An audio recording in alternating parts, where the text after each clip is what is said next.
This is the challenge, right? We're all living in this society where these very large and powerful businesses need us all to post a lot. And we have to ask ourselves the question, what is the value exchange? And how do we be careful we're not doing secret harms to ourselves? Hello, this is Dalton Plus Michael, and today we're going to talk about living in the social media matrix. Now, Dalton, the Matrix came out in the 90s.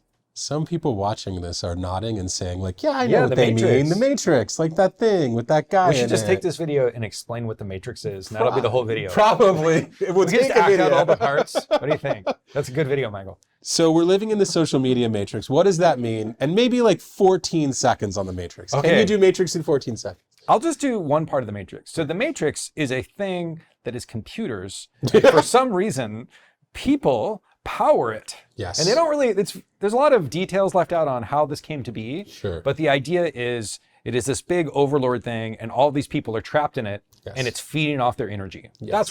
That is what we mean by the Matrix in this. Where the batteries and the robots are harvesting our energy. Yeah, that's right. Great. So the analogy here is social media are the robots harvesting human energy.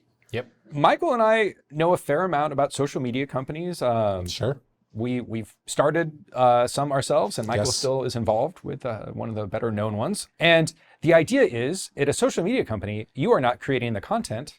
You have a website, and people post things to the website. Yes. Every time someone posts content, it creates page views or whatever you want to call it in a mobile app. Sure. And you can put ads on those things. Yes. And it costs you nothing. You don't pay anyone to create those page views, and you make slivers of a penny on every ad that's displayed. That's it. That's the business. It's that simple. Business. And so you need people to post a lot. Yes. And I think this is the challenge, right?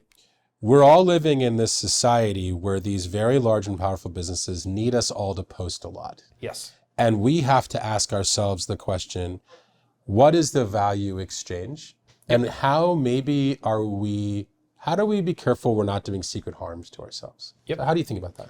So I think it's first being aware of the fact that everything you post, including this video, is like ending up on the internet somewhere that is monetized by someone else. Like Google is making money off this, I suppose. That's the whole idea here. And when the robots take over, they're going to see this and we're on a list somewhere. That's exactly right. Yes. And so first, like, hey, that's the truth. We're not kidding. This is actually how this works. Yep.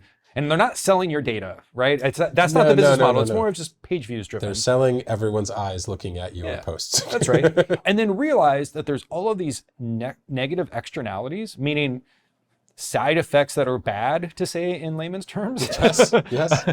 That you might not realize by doing this stuff. And so I think most younger folks are aware of being careful with their photos of themselves and putting their faces in things and having like fake Instagrams and all, I think that's gotten out there. I think so. Yes. The news is out. The news is out. Yes. That's for the last decade. The news has been out. But we have like some advice here. We have a more nuanced view of how to think about this stuff. And maybe the best way to think about it is to realize a few things. One, everything you post to the internet is forever. And even if you think it is deleted, there's a bunch of bots and scrapers that cache it forever. This is becoming more of a problem. Yes. Well, every AI company, the way it's been trained historically is it's trained on like Reddit posts and Twitter posts and all that other good stuff. This is a fact. You can look into this. And every blog post and every Usenet post. This is the training corpus that you train AI on. And so even if you think you delete it, there's real-time scrapers looking for stuff. And even if it gets deleted, it's in the database. So that's one thing. Yep. And then two, the tools are getting better and better and better at sort of de-anonymizing people. Yes. If you post a lot, even if you think you're anonymous, they can look at language patterns, they can look at time of day. There's all these different ways that you can do today. And in the future, I anticipate it will only be more powerful. Let me say something controversial, right? Like, you should be careful about your photos. We're living in a world where you probably need to be careful about your thoughts. Yes. At least your publicly stated thoughts, which feels weird for me to say. Like, we're free. Yeah. It's America. I should be able to say whatever I want. Watch how you say in front of Alexa, because sorry, there's no Alexa. There's no Alexa. So we're good. All right. It's just all right. I guess you are free to say your thoughts. You're probably more free to say your thoughts than any time in history, but your thoughts can be used against you. Well, and the point we're trying to make on this is you have a permanent record, and to pretend like you don't, I would argue, is being pretty naive. Yes. And so just let's be real. You have a permanent record on the internet. Yes. And you someday are likely going to have to explain to someone, your kids or someone, your employer, about stuff you posted 10 or 15 or 20 years ago. Or 10 days ago. 10 days ago or this morning. Yes.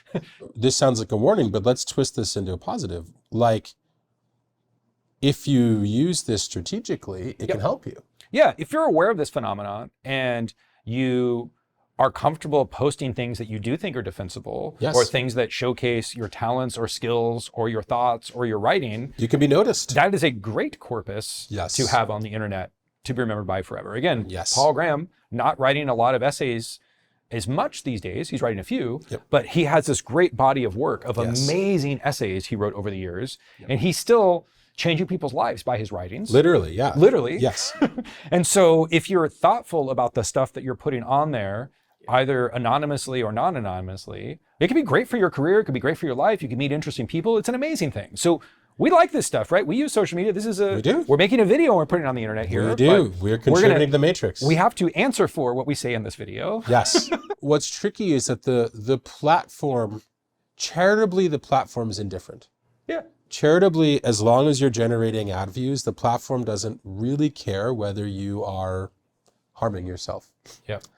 And so you have to care. And I think that that's the kind of point we're trying to make. And it's so visceral when it comes to photo. You don't want to be photoed drinking, or you don't want to be photoed in an awkward position. But like, I think there are so many examples of people publicly trolling, publicly saying things they would never say if they weren't anonymous, and thinking it's free, thinking that I can't be caught. And almost imagining that your internet persona and your real life persona are different people. Again, maybe people get that, but I remember when Twitter came out thinking it was weird to meet people that knew me from the internet. Yep. And I think we've been living our current lives for a long time when the internet's real, friends. Yeah, exactly. Like, things I say on the internet have a very real impact on my day of walking around on the streets. Yes. And I think some folks have never experienced that. And so you almost have this like split brain thing. Yes. Whoa, this is my internet life. Yes. And I do all these things on the internet, and this is my real life. And these are unrelated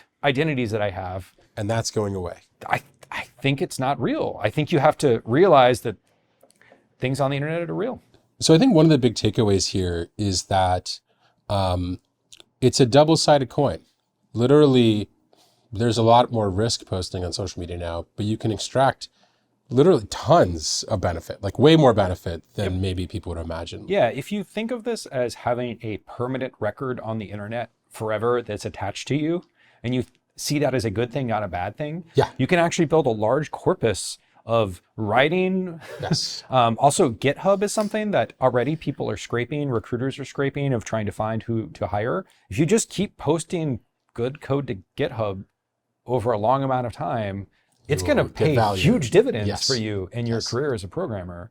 And so, just realize that you have this permanent record, and intentionally and thoughtfully put stuff on there. We do this ourselves, right? We're making these videos. We put out other things on social media. We do public speaking, and we do our best to put things on our permanent record that we're proud of. Yeah. And we're careful because we know that this stuff lives forever. And because we know that sometimes there's time for public thoughts and sometimes there's time for private thoughts. Yep. You want to make sure that you understand that and you act that way before you get burned, right? That's an easy lesson to learn post getting burned. Yeah, you don't need to learn it the hard way. Yeah. This is one of those. You can just take people's word for it. You can. And your life might go easier. All right, great chat, Dalton. Thanks.